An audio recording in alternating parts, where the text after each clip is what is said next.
I think one of the worst situations that I seen, somebody got their head crushed Uh, and it was on the side of their face and it dislodged the eye socket.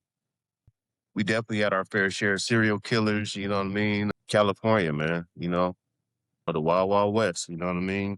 I'm energized, women lie, on God, numbers don't. Started talking about moves. That's right, when she got ghosts. It's Young, the one who do it. Numbers don't lie. That's the movement. Now let's get to it. I'm here with my man OB from Los What up? Angeles, hailing in OG. You got to remember, crack had hit the scene hard. You know what I Yeah, mean? I forgot about crack. Um, and so the crack era generated generational uh curses as far as drug addiction, and it also Mhm. generated generational curses when it came to incarceration.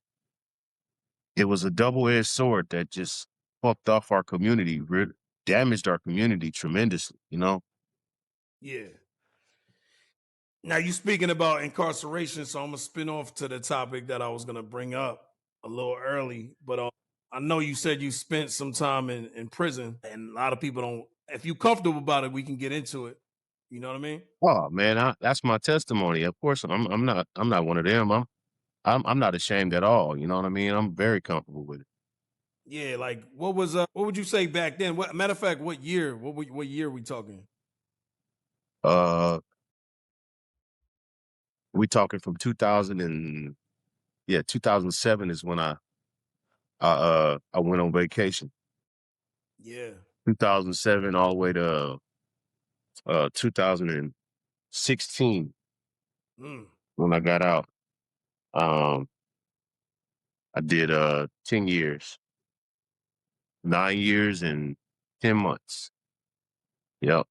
So what would you say kept you sane during those times? Like, how did you every day operate in those? Because I know it was probably real rough. 10 years ain't no joke. No, and it wasn't no joke. The only thing that kept me sane, I think, is being anchored to the rock, bro. You know what I mean? Being anchored to the rock. When I was a kid, I was fortunate enough to be raised up, with a mother that was a praying mother and, a spiritual warrior and a great example. And my dad, he was, active in the church, got me as far as learning how to play the drums and into music and stuff like that. And you know, he wasn't as active in the church as my mom. You know, Yeah, he would go, but it was more so my mom that was, the one that really rooted us in the word of God. And it was that word of God that I held on to. what sect of Christianity is you guys? Well, I grew up a Christian, it would be called a Protestant. Protestant. That's Okay. how no, Pentecostal, I think would still fall under the Protestant sect category or whatever. Word. That's Yeah, how I my was mom is raised. Pentecostal now. She's Pentecostal now. Yeah. I Yeah. grew up Good old Episcopalian and Catholic. Yep. Yep.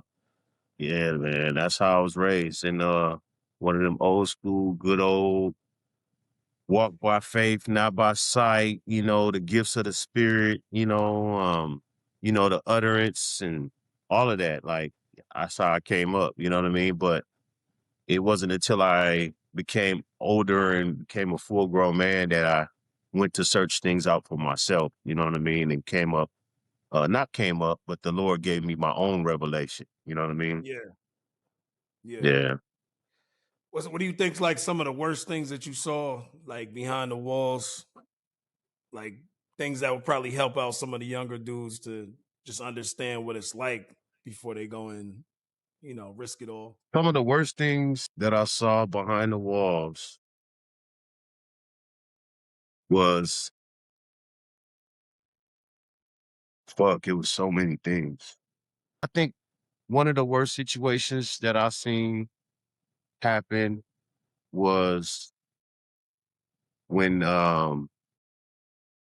somebody got their head crushed Uh, and it was on the side of their face and it dislodged the eye socket.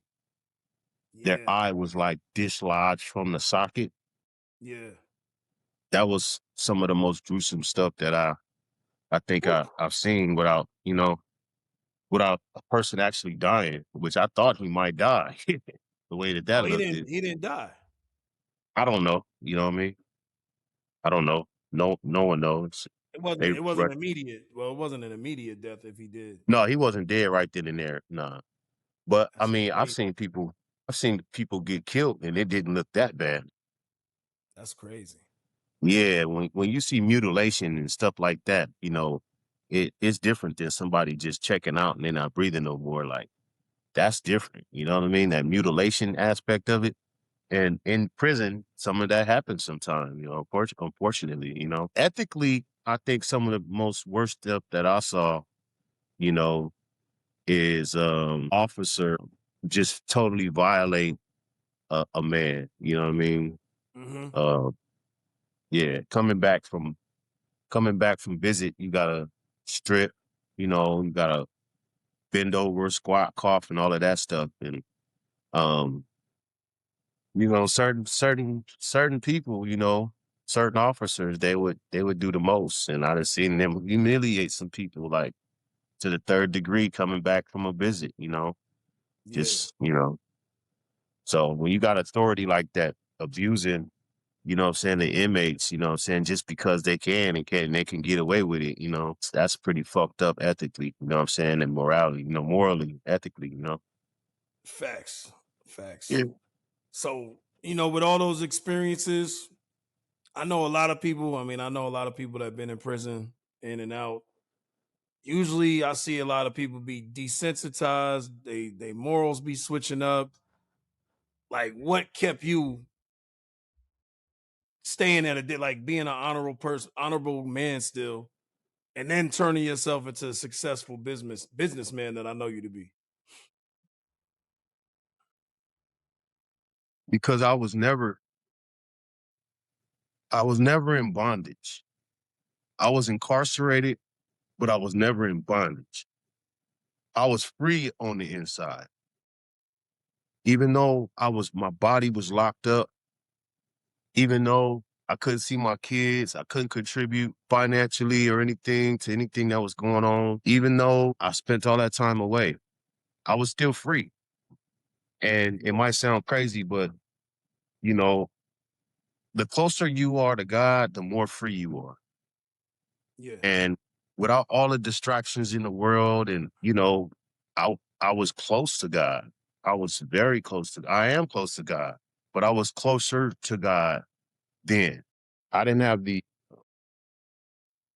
same influences. I didn't have the same temptations, not on the same scale, and so I wanted that closeness. I wanted that closeness with God because I didn't want to waste that time. I wanted that time to be time that was spent on development, and I did that. I took Toastmasters, carpentry.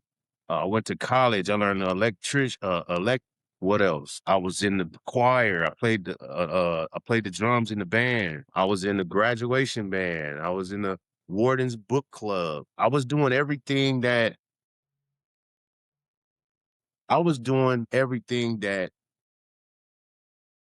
everybody else wasn't doing. got you.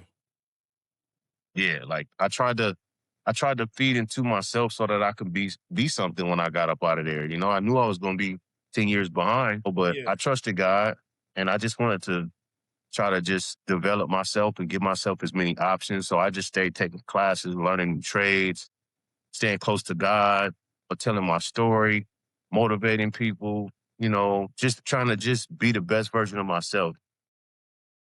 got you. Got you. So you just continued pretty much to improve everything in your life for when you Yeah, got back out and got what they would say free. But that's a right. good way to look at it. That you said you was already free, even while your physical body being stuck. You know what I mean? Yeah. I Because was I was actually when I was in prison is when I became a millionaire. you got to let us know how that works.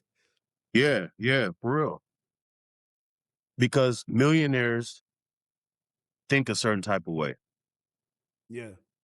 They move a certain type of way. And it was a book that I had read. It was some about 200 habits of highly successful millionaires or something like that. Mm-hmm. And I took notes on that book because obviously that's what I aspired to be. And I started reading it and I took notes on it and I started adapting as many habits in that book that I could, even in my present situation, you know. And I started making affirmations. And I would Yes, wake up sir. in the morning and I would go out in the bathroom early. At this time, I was in a dorm and I would talk to myself in the mirror. Yeah. And it You gotta wasn't me talking for to myself. the people that don't know, you gotta explain what affirmations is. I know some people don't know what that means. So, affirmations is something that you express and you proclaim and you declare about yourself. And we don't realize how important that is, but we make affirmations about ourselves all the time without even consciously really knowing it. And once you conscious of it, you start noticing affirmations you may make about yourself. Yeah. And then once you go to the next level, you realize that those same affirmations can be intentional and they work just the same. If someone's always told you that you're going to be a pimp and they've been Mhm. saying that since you was a kid, and then you start saying, when you seen the pimps, I'm going to be a pimp. I'm going to be a pimp. It's almost like the laws of nature that that's what's going to happen. Yeah. And I'm living proof because I was in prison with nothing but a little locker with some food in it, maybe $50 worth of canteen or something, sleeping on a bunk, nothing. And I started making those affirmations, even though they can come through and step on my pillow. They can disrespect me. They can knock all my stuff over, all of that stuff, throw me in a cage, whatever they want to do to me, they could do it. Yeah. By me making those affirmations, it was my spirit talking to my flesh, assuring me of who I was. Also, some of those affirmations were spiritually based because a lot of those things are told to us who we are, in the word. So it was just like a double-edged sword. I was just hitting affirmations on the spirit, man, and on the physical. You know what I mean? Who I was spiritually, and then who I was naturally, carnally, And my boy, he used to laugh at me. He would like, I'll be in the mirror like, "What's up, young millionaire? It's another day, another dollar. We're gonna go out here and take over and be the best at everything." And whatever I was saying to myself, I was, going on and on and on. And he would be sitting there, "Man, you crazy, man. The fuck are you Yeah. doing?" You know? And so that was pretty funny because we see each other. I still talk to him today. And he's my witness to that, when I used to make those affirmations. Right. Yep. Yeah, you sometimes when you're dealing with a certain situation, I mean, I definitely had the same experiences that you had, not in prison, but being homeless at times. Hmm. I knew that I wasn't going to stay that way. I'm like, I'm not staying like this. This is just a Hmm. temporary situation, and the only way I could be good is to keep my mental intact. So, while I'm sleeping in the car, I'm already thinking about what's tomorrow, what's next week, what's next year, what's 5 years down the line. Same Right. thing you said, affirmations, and then I also gratitude was like a big thing for me. Is Hmm. just getting the gratitude because sometimes we are too hard on ourselves to the point where we don't have any love for actually the person that we are.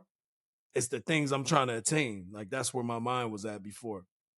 I'm trying to Right. attain things, but I don't love the person I became Hmm. because I'm doing things for the wrong reason. So when I got spiritually aligned, everything's okay. It's like even though things right around me, like you said, everything doesn't seem like I'm in the right place. I know I'm exactly where I'm supposed to be. And I know that God is not going to keep me right here. Right.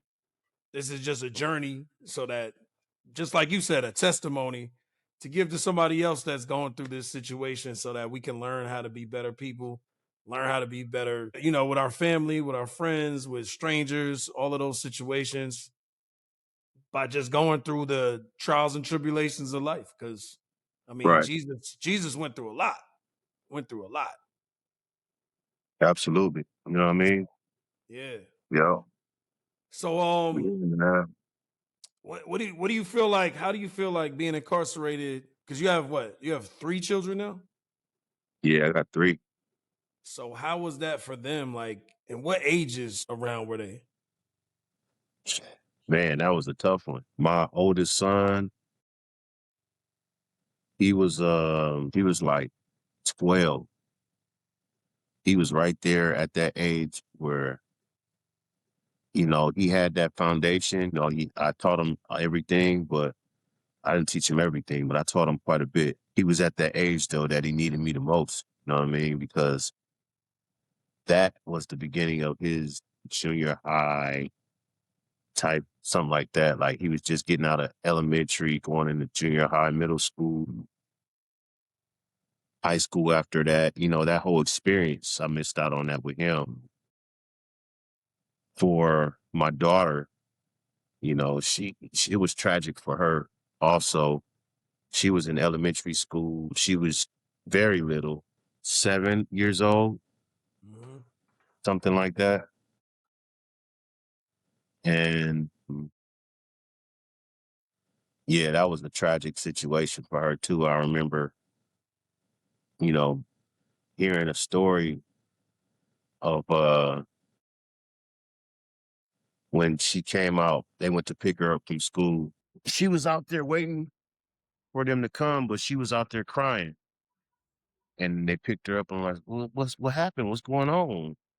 And she was just crying and she was like, and they was like, what's going on? And she told them, she said, um, all of my friends, a lot of their dads was here to pick them up today. And I want my daddy, Mm. you know, and that shit just fucked me up. I remember going back to my cell and just burying my head in the pillow, man. You know what I mean? Shit was tough. Then my baby boy, he was only 10 months old. We had just got him Christian. We just took him to the church and did a baby dedication, and all of that, dedicated him to the Lord. Yeah. And he was only 10 months. He wasn't even walking yet, you know. And then I left. And sure enough, his pain was different because his pain was he didn't have any experience with me. Yeah. His whole experience would be coming up. I was behind the walls, up until I wasn't.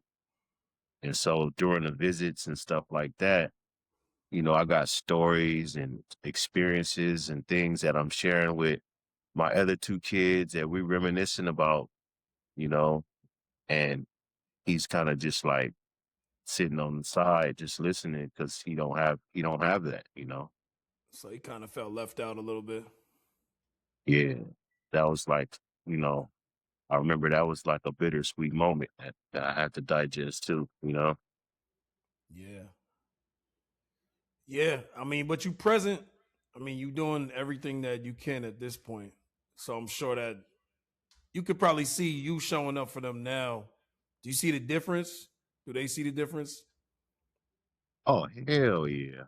You know what I Yeah. mean? Like you know, I'm gonna always, put my best foot forward in everything that I do. I'm very competitive, you know what I mean? So, I always desire to try to be the best dad, you know what I mean? Yeah. Um, and I took pride in being a father. I had a father and, my dad, he did a good job taking care of me and all of my siblings, him and my mom, they did a great job. And, you know, that's the cloth that I'm cut from, you know what I mean? So being a father is just something that, I took pride in. So, I definitely know that once I got home, you know, um, I'm sure they can attest that their lives changed drastically. You know what I mean? Um, Yeah. all of our lives changed drastically. God restored everything that the devil tried to rob me from. I mean, rob me. And God restored it all and some. He restored it tenfold. Yeah. So he Nah, that's a rewards those who diligently seek them. You know what I mean? Who nah, diligently seek them. that's amazing. That's amazing. Actually, today, I'll be honest, bro. The devil tried to stop us from this situation, from us getting this interview going today. I've never seen so many hurdles. I'm telling you, my computer was working beautifully all day, all week. As soon as we about to get this going, my computer's not working. Then the app, then just everything is just kind of strategically just happening. And I'm like, oh, this is gonna be a great interview. I already knew it was Right. gonna happen. You know what I mean? It's gonna Right. be, and it's gonna be a learning moment, I think, for me as well. These are things I'm aspiring to be. I'm aspiring to be a father. I'm married now, so yeah. I actually didn't have my father in my life for most of my life. He was there in the beginning, then unfortunately, disappeared, and then he passed away. So I know Yeah. time is a tough thing because you can't replace time, you can't get it back. All you can do is just really move forward, stay in the present, and do the best you can. And love God, love yourself, and everything should work out the way that it should, or the Right. way that God wants it Mm. to. God wants things to work out. Yeah. It's all a development. We all develop in our own time, and at least we're supposed to. We're supposed to stay developed and evolving. And it was a stage that I had to go through. It was unfortunate. It was uncomfortable, but you know, um, anything that anything that you put to the fire, if that fire burns off a lot of them impurities and stuff like that. So Hmm. I think God had to put me through that fire to get me to where I am today, and you know, to wherever He asked for me to go tomorrow. I wouldn't be able to get there if I didn't have if that's what it took for me. It might not take that for the next person, but I know that that's what it took for me. You know what I mean? Yeah, yeah. Different. What do they say? Different strokes for different folks. Yeah, You know what I different mean? strokes for different folks. You know what I mean? Um, some people hard headed. You know what I'm saying? Some people don't want to listen to the sound doctrine or sound advice or sound instruction. They just Yeah, don't want to listen. So they want to learn the hard way. So they got to learn the hard way. I was one of those ones that you know I wanted to do whatever I wanted to do regardless. And I had to learn the hard way. And it yeah, cost me. It cost me a lot. But like the Bible say, God works out all things together for good to those who love the Lord and are the called according to His purpose. So what I say is, like, even though the devil meant for it to be, bad for me, God used it to he's gonna make it. groom me, develop me, and Men lie. Women lie. Numbers don't lie.